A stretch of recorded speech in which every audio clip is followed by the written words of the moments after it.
ಸುವಾಸಿನಿ ಕಾರ್ಯಕ್ರಮಕ್ಕೆ ಮತ್ತೊಮ್ಮೆ ಸ್ವಾಗತ ವೀಕ್ಷಕರೇ. ಮಹಿಳೆಯರಲ್ಲಿ ಅತಿ ಹೆಚ್ಚಾಗಿ ಕಂಡುಬರುವಂತಹ ಒಂದು ಆರೋಗ್ಯ ಸಮಸ್ಯೆ ಬಗ್ಗೆ ಇವತ್ತು ನಾವು ಬೆಳಕು ಚೆಲ್ತಾ ಇದ್ದೀವಿ.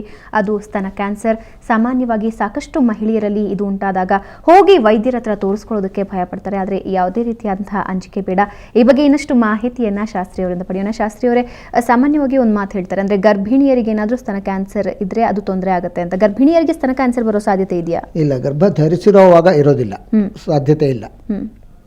ಮುಂಚೆ ಇದ್ರೆ ಏನಾಗುತ್ತೆ, ಹಾರ್ಮೋನಲ್ ಇಂಬ್ಯಾಲೆನ್ಸ್ ಆದಾಗ ಬರುತ್ತೆ ಅಂತ ಹೇಳಿದ್ದೆ. ಆದರೆ ಗರ್ಭಿಣಿಯರಿಗೆ ಗರ್ಭ ಧರಿಸಿದ ಮೇಲೆ ಈ ಕ್ಯಾನ್ಸರ್ ಆ ತಕ್ಷಣಕ್ಕೆ ಬರೋಂಥ ಅವಕಾಶ ಇಲ್ಲ. ಅಥವಾ ಲೇಟರ್ ಸ್ಟೇಜಸ್ ಅಂದರೆ ಅವರು ಮಗು ದೊಡ್ಡದಾದ ಮೇಲೆ ಅಥವಾ ಹಲವಾರು ವರ್ಷ ಆದಮೇಲೆ ಅವರು ಸ್ವಸ್ತನ ಪರೀಕ್ಷೆ ಮಾಡ್ಕೊಳ್ತಾ ಇರಬೇಕು, ಬರೋಂಥ ಅವಕಾಶ ಇರುತ್ತೆ. ಆದರೆ ಬಂದೇ ಬರುತ್ತೆ ಅನ್ನೋದೇನು ನಿಖರವಾಗಿ ಹೇಳೋಕೆ ಬರೋದಿಲ್ಲ. They may get in the long run. Okay, ಸ್ತನ ಕ್ಯಾನ್ಸರ್ ಇರೋರು ಗರ್ಭಿಣಿ ಆಗೋ ಸಾಧ್ಯತೆ ಇದೆಯಾ? ಇಲ್ಲ, ನಾವು ಸ್ತನ ಕ್ಯಾನ್ಸರ್ ಚಿಕಿತ್ಸೆ ಕೊಟ್ಟ ಮೇಲೆ ಅವ್ರಿಗೆ ಮಕ್ಕಳಾಗೋದು ಬೇಡ ಅಂತ ಹೇಳ್ತೀವಿ. ಯಾಕೆಂದರೆ ಹಾರ್ಮೋನಲ್ ಟ್ರೀಟ್ಮೆಂಟ್ ಕೊಡೋದ್ರಿಂದ ಮತ್ತು ಈ ರೇಡಿಯೇಷನ್ ಟ್ರೀಟ್ಮೆಂಟ್ ಕೊಟ್ಟರೆ ಗರ್ಭಕೋಶದ ಮೇಲೆ ಕೂಡ ಅದರ ದುಷ್ಪರಿಣಾಮ ಆಗಿರುತ್ತೆ. ಹಾಗಾಗಿ ಅವರು ಬೇಡ, ಅದು ಆಗೋದು ಬೇಡ ಅಂತ ಹೇಳ್ತೀವಿ. ಮತ್ತು ಒಮ್ಮೆ ಬಂದಾಗ ಯಾವುದೇ ಕ್ಯಾನ್ಸರ್ ರೋಗ, ಕ್ಯಾನ್ಸರ್ ಕ್ರಿಮಿಗಳು ದೇಹದಲ್ಲಿದ್ದಾಗ ರಕ್ತದಲ್ಲಿ ಅದು ಟ್ರಾನ್ಸ್ಫರ್ ಆಗುವಂಥ ಅವಕಾಶ ಇರುತ್ತೆ ಮಗುವಿಗೆ ಟ್ರಾನ್ಸ್ಫರ್ ಆಗೋ ಅವಕಾಶ. ಹಾಗಾಗಿ ಬೇಡ ಅಂತ ಅಡ್ವೈಸ್ ಮಾಡ್ತೀವಿ. ಅಂದ್ರೆ ಈ ಮೊದಲೇ ಸ್ತನ ಕ್ಯಾನ್ಸರ್ ಏನಾಯಿತು ಅಂದ್ರೆ ಅವ್ರ ಮುಂದೆ ಮಕ್ಕಳನ್ನ ಪಡೆಯೋದು ಬೇಡ, ಆದಷ್ಟು ಅವಾಯ್ಡ್ ಮಾಡೋದಕ್ಕೆ ಹೇಳ್ತೀವಿ ನಾವು. ಓಕೆ, ಯಾವ ರೀತಿಯ ಟ್ರೀಟ್ಮೆಂಟ್ಸ್ ಇವೆ? ಇವಾಗ ನೀವು ಆಗಲೇ ಹೇಳ್ತಾ ಇದ್ರಿ ಸಾಕಷ್ಟು ಥೆರಪೀಸ್ ಇವೆ ಅಂತ. ಅದರಲ್ಲಿ ಮುಖ್ಯವಾಗಿ ಕೆಮೊಥೆರಪಿಯನ್ನ ಬಳಸ್ತಾರೆ ಅಂತ ಹೇಳಲಾಗ್ತದೆ. ಕೆಮೊಥೆರಪಿ ಅಂದ್ರೆ ಏನು? ಕ್ಯಾನ್ಸರ್ಗೆ ಒಂದು ಲೈನ್ ಆಫ್ ಟ್ರೀಟ್ಮೆಂಟ್ ಅಂತ ಇಲ್ಲ. ಓಕೆ, ಯಾವುದೇ ಕ್ಯಾನ್ಸರ್ ರೋಗಿ ಆದರೂ ಕೂಡ ಮೊದಲನೆಯದಾಗಿ ಒಬ್ಬ ಶಸ್ತ್ರವೈದ್ಯ ಸರ್ಜನ್ ನೋಡ್ತಾರೆ. ಆ ಭಾಗದಲ್ಲಿ ಗಂಟಿದ್ರೆ ಅದನ್ನು ತೆಗೆದುಹಾಕ್ತಾರೆ. ಆ ಗಂಟು ಒಳಗಡೆ ಎಷ್ಟು ಭಾಗಕ್ಕೆ ಹರಡಿದೆ ಅನ್ನೋದರ ತೀರ್ಮಾನ ಆದಮೇಲೆ ರೇಡಿಯೇಷನ್ ಟ್ರೀಟ್ಮೆಂಟ್ ಅಂತ ಕೊಡ್ತಾರೆ.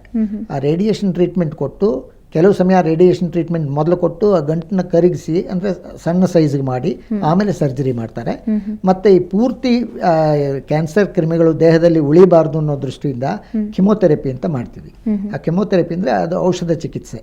ಹಲವಾರು ಟಾಕ್ಸಿಕ್ ಇಂಜೆಕ್ಷನ್ಸ್ನ ಗ್ಲೂಕೋಸ್ ಮೂಲಕ ರಕ್ತನಾಳಗಳಲ್ಲಿ ಕೊಟ್ಟು ಡೋಸೇಜ್ ವೈದ್ಯರು ಫಿಕ್ಸ್ ಮಾಡ್ತಾರೆ. ಯಾವ್ಯಾವ ರೋಗಿಗೆ ಎಷ್ಟೆಷ್ಟು ಬೇಕಾಗುತ್ತೆ, ಆ ತರಹ ಕ್ಯಾನ್ಸರ್ಗೆ ಯಾವ ಕಿಮೊಥೆರಪಿ ಔಷಧ ಬೇಕು ನಿರ್ಧಾರ ಮಾಡ್ತಾರೆ. ಮತ್ತು ಅದನ್ನು ಅಷ್ಟು ಕೋರ್ಸ್ ಸೈಕಲ್ಸ್ ಅಂತ 7, 14 ಈ ಥರ ಸೈಕಲ್ಸ್ ಇರುತ್ತೆ. 15 ಡೇಸ್ ಇಂಟರ್ವಲ್, ಮಂತ್ಲಿ ಇಂಟರ್ವಲ್ ಇರುತ್ತೆ. ಹಾಗೆ ಒಂದೊಂದು ಇಂಜೆಕ್ಷನ್ ಕೊಡ್ತಾ ಹೋಗ್ತಾರೆ. ಅದು ಪೂರ್ತಿ ಮೂವರು ವೈದ್ಯರು ಸೇರಿ ತೀರ್ಮಾನ ಮಾಡ್ತಾರೆ. ಶಸ್ತ್ರವೈದ್ಯರು, ರೇಡಿಯೇಷನ್ ಆಂಕಾಲಜಿಸ್ಟ್ ಮತ್ತು ಮೆಡಿಕಲ್ ಆಂಕಾಲಜಿಸ್ಟ್, ಕೆಮೊಥೆರಪಿ ಕೊಡುವಂಥ ಮೆಡಿಕಲ್ ಆಂಕಾಲಜಿಸ್ಟ್. ಸೊ ಇದು ಒಬ್ಬ ವೈದ್ಯರೇ ಕ್ಯಾನ್ಸರ್ನ ರೋಗನ ಟ್ರೀಟ್ ಮಾಡುವಂಥ ವ್ಯವಸ್ಥೆ ಸದ್ಯಕ್ಕಿಲ್ಲ. ಆಮೇಲೆ ಈಗ ಇನ್ನೂ ಅಡ್ವಾನ್ಸ್ ಟೆಕ್ನಾಲಜಿ ಬಂದಮೇಲೆ ಬ್ಲೀಚ್ ಥೆರಪಿ ಅಂತಿದೆ. ಮತ್ತು ಏನು ಅಣುವಿಜ್ಞಾನ ಬೆಳೆದಿದೆ, ಹಾಗಾಗಿ ಆ ಗಡ್ಡೆ ಇರೋ ಕಡೆಗೆ ಒಂದು ಸಣ್ಣ ರೇಡಿಯೋ ಆ್ಯಕ್ಟಿವ್ ಇದನ್ನು ಇನ್ಸರ್ಟ್ ಮಾಡ್ತಾ ಇದ್ದಾರೆ. ಸ್ಮಾಲ್ ಡಿವೈಸ್, ಅದು ಒಂದು ಪಿನ್ ಇದ್ದಾಗಿರುತ್ತೆ. ಅದನ್ನು ಆ ಗಡ್ಡೆಗೆ ಒಳಗಡೆಗೆ ಇಂಜೆಕ್ಟ್ ಮಾಡ್ತಾರೆ. ಸರ್ಜರಿ ಕೂಡ ಮಾಡೋದಿಲ್ಲ ಈಗ. ಅದು ಸ್ವಲ್ಪ ಸ್ವಲ್ಪ ರೇಡಿಯೇಷನ್ನಲ್ಲಿ ರಿಲೀಸ್ ಆಗಿ ಪೂರ್ತಿ ಆ ಗಡ್ಡೆನೂ ಕರಗಿಸುತ್ತೆ, ಕ್ಯಾನ್ಸರ್ ಕ್ರಿಮಿಗಳನ್ನು ಕೊಲ್ಲುತ್ತೆ. ಹಾಗಾಗಿ this is an advance technology in breast cancer. Okay, hormonal treatment ಯಾವ ರೀತಿ? ಹಾರ್ಮೋನಲ್ ಟ್ರೀಟ್ಮೆಂಟು ಆಫ್ಟರ್ ಸರ್ಜರಿ 6 ತಿಂಗಳ ಕಾಲ ವೈದ್ಯರು ಪೂರ್ತಿ ನಿಗಾ ವಹಿಸಿ ಪೇಷಂಟ್ನ ಆಫ್ಟರ್ ಸರ್ಜಿಕಲ್ ಪ್ರೊಸೀಜರ್ ಏನೇನು ಲಕ್ಷಣಗಳು ಕಾಣಿಸುತ್ತೆ ಅದನ್ನು ನೋಡಿಕೊಂಡು ಹಾರ್ಮೋನ್, ಅವರಿಗೆ ಯಾವ ಹಾರ್ಮೋನ್ ಇಂದ ಬಂದಿದೆ ಅದಕ್ಕೆ ತದ್ವಿರುದ್ಧವಾದ ಹಾರ್ಮೋನನ್ನು ಕೊಟ್ಟು ಆ ಹಾರ್ಮೋನ್ ಥೆರಪಿಯಿಂದಾಗಿ ಬ್ರೆಸ್ಟ್ ಕ್ಯಾನ್ಸರ್ನ ಪ್ರಿವೆಂಟ್ ಮಾಡ್ತಾರೆ. ಓಕೆ, ಇನ್ನು ಕೆಲವರಿಗೆ ಸಾಕಷ್ಟು ಮಾಹಿತಿ ಇರೋದಿಲ್ಲ. ನೀವು ಈಗಾಗಲೇ ಹೇಳಿದ ಹಾಗೆ ಮೊದಲು ಸ್ತನ ಕ್ಯಾನ್ಸರ್ ಇರುತ್ತೆ, ಅದಾದ ನಂತರ ಗರ್ಭಾವಸ್ಥೆ ತಳೆದಿರ್ತಾರೆ. ಇನ್ ಕೇಸ್ ಹಂಗೇನಾದರೂ ಆಗಿದ್ರೆ ಮಗುವನ್ನು ಜೋಪಾನ ಮಾಡೋ ಯಾವೆಲ್ಲ ರೀತಿಯ ಸ್ಟೆಪ್ಸ್ ತಗೋಬಹುದು? ಖಂಡಿತ ಇದೆ. ಏನಾಗುತ್ತೆ, ಒಮ್ಮೆ ಗರ್ಭಿಣಿ ಆದಾಕೆ ನಿಯಮಿತವಾಗಿ ಅವರ ಮಹಿಳಾ ವೈದ್ಯರನ್ನ ಅಥವಾ ಗೈನಕಾಲಜಿಸ್ಟ್ನ ನೋಡ್ತಾರೆ. ಆ ಮಹಿಳಾ ವೈದ್ಯೆ ಕನ್ಸೆಪ್ಷನ್ ಆಗಿದೆ ಅಂದ ತಕ್ಷಣವೇ ಹಲವಾರು ರಕ್ತ ಪರೀಕ್ಷೆ ಮಾಡ್ತಾರೆ. ಕೆಲವು ಸಮಯ DNA ಟೆಸ್ಟ್ ಕೂಡ ಅವಶ್ಯಕತೆ ಇದ್ದರೆ ಮಾಡ್ತಾರೆ. ಹಾಗಾಗಿ ಬ್ರೆಸ್ಟ್ ಕ್ಯಾನ್ಸರ್ ಇದೆಯಾ ಇಲ್ವಾ, ಬರುತ್ತಾ ಇಲ್ವಾ ಅನ್ನೋದು ಅವ್ರಿಗೆ ಗೊತ್ತಾಗುತ್ತೆ. ಹಾಗಾಗಿ ಅವರೇನು ಅದರ ಬಗ್ಗೆ ಹೆಚ್ಚು ಯೋಚನೆ ಮಾಡಬೇಕಾಗಿಲ್ಲ. Then she need not worry. ಯಾಕೆಂದರೆ ಪ್ರೆಗ್ನೆನ್ಸಿ ಕಾಪಾಡ್ಕೊಳ್ಳೋದಕ್ಕೆ ಕನಿಷ್ಠ 9 ತಿಂಗಳಾದರೂ ಅವರು ಡಾಕ್ಟರ್ನ ತಿಂಗಳಿಗೊಮ್ಮೆ ಆದರೂ ನೋಡ್ತಾ ಇರ್ತಾರೆ. So she will definitely gynaecologist will take care of that woman. ಹಾಗಾಗಿ ಅವರೇನು ಭಯಪಡಬೇಕಾದಿಲ್ಲ. ಓಕೆ, ಇವಾಗ ಒಂದು ಸಲ ನಾವು ಸ್ತನ ಕ್ಯಾನ್ಸರ್ಗೆ ಚಿಕಿತ್ಸೆಯನ್ನು ಪಡ್ಕೊಂಡ್ರೆ ಅದು ಮತ್ತೆ ಮರುಕಳಿಸುವ ಸಾಧ್ಯತೆಗಳು ಎಷ್ಟು ಮಟ್ಟಿಗಿವೆ? ನಿಜ. ಒಂದು ಸ್ತನಕ್ಕೆ ಬಂದಾಗ ಅದಕ್ಕೆ ಚಿಕಿತ್ಸೆ ತಗೊಂಡು ನಾವು ಸುಮ್ಮನೆ ಆಗಬಾರ್ದು. ಪ್ರತಿ ವರ್ಷ ಪ್ರತಿ ತಿಂಗಳು ಸೆಲ್ಫ್ ಬ್ರೆಸ್ಟ್ ಎಕ್ಸಾಮಿನೇಷನ್ ಕಂಟಿನ್ಯೂ ಮಾಡಬೇಕು. ಪ್ರತಿ ವರ್ಷ ಮತ್ತೊಂದು ಸ್ಥಾನಕ್ಕೆ ಈ ಮ್ಯಾಮೋಗ್ರಾಫ್ ಮಾಡಿಸ್ಕೊಳ್ತಾ ಇರಬೇಕು. ಸೊ ಅದರಲ್ಲಿ ಏನು ಚೇಂಜಸ್ ಇಲ್ಲ, ಮ್ಯಾಮೋಗ್ರಾಫ್ನಲ್ಲಿ ಎಲ್ಲ ನಾರ್ಮಲ್ ಆಗಿದೆ ಅಂದರೆ ಅವರೇನು ಯೋಚನೆ ಮಾಡಬೇಕಾಗಿಲ್ಲ. ಅಕಸ್ಮಾತ್ ಆಫ್ಟರ್ 10 ಇಯರ್ಸ್ ಎರಡನೇ ಸ್ಥಾನಕ್ಕೂ ಬರ್ಬೋದು, ಬರಬಾರ್ದು ಅಂತೇನಿಲ್ಲ. ಅದನ್ನು ಕಂಡು ಬಂದ ತಕ್ಷಣವೇ ಚಿಕಿತ್ಸೆ ಮಾಡ್ತಾರೆ.